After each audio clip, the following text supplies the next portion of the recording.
যে তিনটা, তো তাহলে বলছে যে ইয়ার উপযুক্ত পাত্র দরকার ন। সূর্যদেব বলছে বশিষ্ঠকে, তো বলছে এই রকম রকম বলছে, ইহ বটে বলছে। তো বলছে দেখো তুমিও তো সেই রকম জ্ঞানী পুরুষ বটো, তোমার কথাটা লঙ্ঘন নাই করব বলছে, সংবরণকে কন্যাটা দিব। হ্যাঁ, আর তপতি দেখিয়া তপত জিনের পবর বশিষ্ঠকে স্তব করে করি জর কর। তবে ঋষি দহারে বিবাহ করাইল, রাজারে রাখিয়া মুনি নিজাশ্রমে গেল। তো যোগ নেই উধারলে বশিষ্ঠ ওই কন্যাটাকে নিয়ে আসছে। তো এই যে তপস্যায় আরাধনায় আছে, তো আর যেমনি দেখে যে তেমনি ধ্যান তপস্যাকে ভাঙে দিয়ে আর ওই দিকে তাকাইছে, যা মনেকে প্রণাম জানাইলো। তারপরে কি বলে, তারপর বিহাদার মুনি দিয়ে কে আর ওরাকে রাজগড়া ঢুকান দিয়ে নিজের আশ্রম মুনি চলে গেল। বলাই আর বশিষ্ঠের লইয়া আজ্ঞা সেই মহাবনে তপতি লইয়া ক্রিয়া করে সংবরণে। যেই বৃদ্ধ মন্ত্রী ছিল রাজার সংহতি, তারে রাজ্য ভার দিও পাঠায় নির্পতি। তারপরে ওই যে সঙ্গে আছে ওর কুল পুরোহিত বশিষ্ঠ, হ্যাঁ, তো ও এখন সে তপতির সঙ্গে মনে কর ওই বনের মধ্যে আছে। তারপরে কি করলো, ওই বৃদ্ধ মন্ত্রীকে মন্ত্রণাটা দিয়ে পড়ালো, যাও রাজত্বের ব্যবস্থা তোরা করবে, উঠেন যায় কি। আর বিহার কর রাজা পর্বত উপরে, তপতি সহিত ক্রিয়া দ্বাদশ বৎসরে। এথায় রাজার রাজ্যে অনাবৃষ্টি হইল, দ্বাদশ বৎসর ইন্দ্র বৃষ্টি না করিল। তো সেই পর্বতের মধ্যেই মনে করো রাত দুজন থাকে গেল, তপতি আর ওই রাজা।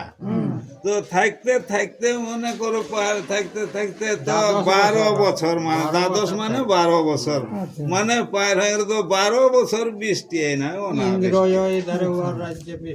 বন্ধ করে দিয়েছে। আর বৃক্ষয়াদে যত শস্য গেল ভস্য হইয়া, গাভী অশ্ব পক্ষী যত উড়িয়া। আর দুর্ভিক্ষ কইল রাজ্যে হই ডাকা চুরি, একরে না মানে অন্য সত্য পরিহরি।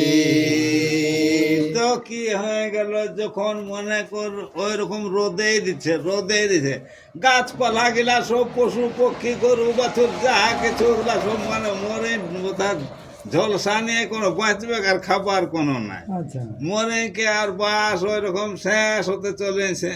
চুরি ডাকাত নানা রকম লুটা আছে, কারো কোনো মানে আর ইহা নাই, মানে ধর্মের উপর কারো মতি নাই, হিংসা ছাড়া কোনো কাজ নাই।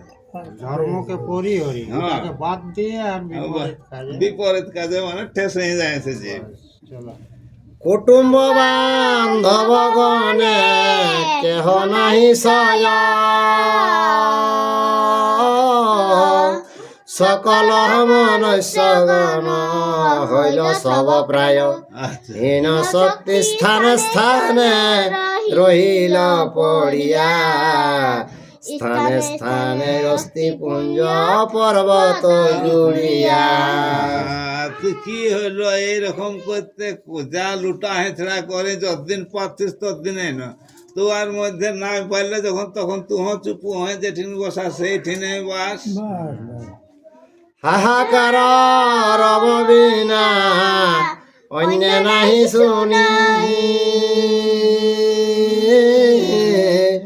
দেশান্তরে গেল লোক পরমাদগণী রাজ্যের এতে কষ্ট রাজা নাহি জানে আইলেন বশিষ্ঠ সে দেশে কত দিনে তারা এই ধারে তো প্রজারা মনে কর জীবন যাচ্ছে ওরা অন্য আর দেশ পালা সব সময় ত্রাহি তাহি ওরা ডাকতে আরম্ভ করেছে। তো এই ধারে কতক দিন পরে বশিষ্ঠ ওই ধারলে ঝুড়ুক ঝুড়ুক মানে সেই দেশে দেশে পৌঁছেছে। রাজ্য ভঙ্গ দেখিয়াছি চিত মুনিবার রাজা রে আনিতে যেন পর্বত উপর বার্তা পেয়ে অনুতাপ করিল রাজন তপতি সহিত দেশে করিল গমন যখন পৌঁছিল তো দেখছে রাজত্ব তো বশিষ্ঠ মনে তো হায় হায় হয়ে যাচ্ছে হাহাকার। তখন বলছে তাহলে তো আর কোনো উপায় নেই, রাজাকে আনতে হবে। তখন সেই হায় হায় করে যারা আছে তারা সকলে মিলে চলে গেলেন রাজাকে, ওই পর্বত উপরে আছে না, তো সেই ওখানে ওকে নিয়ে আনে মনে করে নিয়ে আনলেন। তপতি আর রাজা দু লোকেই আনলেন, রাজ্যে পৌঁছিল। দেশে আসে যজ্ঞ দান করে নির্ভর তবে বৃষ্টি করিলেন দেব পুরন্দর কোন শস্য জন্মিল সানন্দ প্রজাগণ পূর্ব মধ্য রাজ্যে পুনঃ হইল সংবরণ যেমনি পৌঁছিল রাজা তেমনি মনে কর যজ্ঞ আর দান করতে আরম্ভ করেছে। তখন মনে কর প্রেমানন্দে ইন্দ্রদেব তখন বৃষ্টি করতে লাগলো। তখন পুনরায় মনে কর জীবজন্তু বাঁচতে আরম্ভ হইলো, শস্য হতে লাগলো, খাবার দাবার আর কোনো চিন্তা নাই। যেমন আগে যেমন রাজার হয় তেমনি এখন আরো যেমনকার তেমনি হয়ে গেল। তপতি সাহিত ক্রিয়া করে চিরকাল তপতির গর্ভে হইল কুরু মহিপাল আর কুরুর যতে কর্ম ন যায় লিখন কুরু বংশ নাম খ্যাত হইল সে কারণ সে তার বেটা ওই তপতির সঙ্গে যে রাজার এটা সন্তান হইলো, সেটার কি হলো নাম ন কুরু, তার জন্য কুরু বংশ। কুরু বংশ। পুরোহিত বশিষ্ঠের সাহায্য কারণ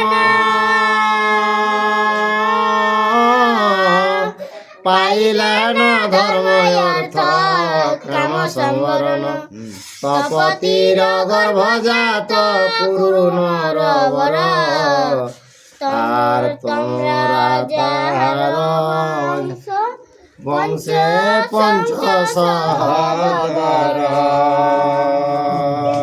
ওই যে গন্ধর্ব ইন্দ্র ইন্দ্রকে বলে তপতি, হ্যাঁ সেই কথাটাও ওই এত ধরে আনে ওর বংশটাকে ধরলো পূর্বে।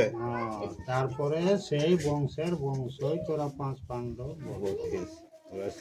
আর তাপত্য বলিয়া তাই বলি যে তোমারে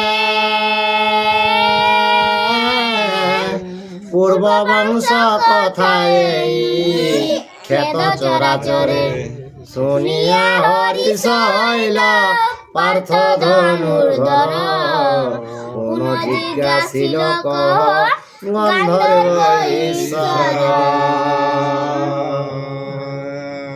ঠিক আছে, অতনাদুর যখন অর্জুনকে শোনাইল তখন পুনশ্চ আর গন্ধর্ব কি বলছে? ওয়াকেই বলছে যে পূর্বাপুরুষের কথা এত দূর যখন শোনালি তখন বলছে আর কিছু হে গন্ধর্ব তাহলে শোনো। আর সংবরণ নিরপেক্ষা করিলেন যিনি কে তিনি বশিষ্ঠ কহ তার কথা শুনি গন্ধর্ব বলিল সে বিখ্যাত তপজন বশিষ্ঠের গুণ কর্ম না যায় কহন কাম ক্রোধ জিনে নাহি কতিবনে হেন কাম ক্রোধ সেবে মুনির চরণে। সেই এরকম গুণবান বটে ওই বশিষ্ঠ মুনি। হ্যাঁ, জগন্নাথ যখন ওই তপতির কথাটা ওই গুরু শুনলো তখন বলছে তাহলে বশিষ্ঠর ওই জন্ম কথাটা শুনলো যে তো যে ও তপস্বী। বিশ্বামিত্র বহুতার ক্রোধ করাইল তথাপি মুনি তারে ক্রোধ না করিল ইক্ষাকু বংশের রাজা যার বুদ্ধি বলে নিষ্কণ্টক বৈভব ভুঞ্জিব ভূমণ্ডলে মহাভারতের কথাই অমৃতের ধার কাশী কহে শুনিব বাড়ি হয় পার।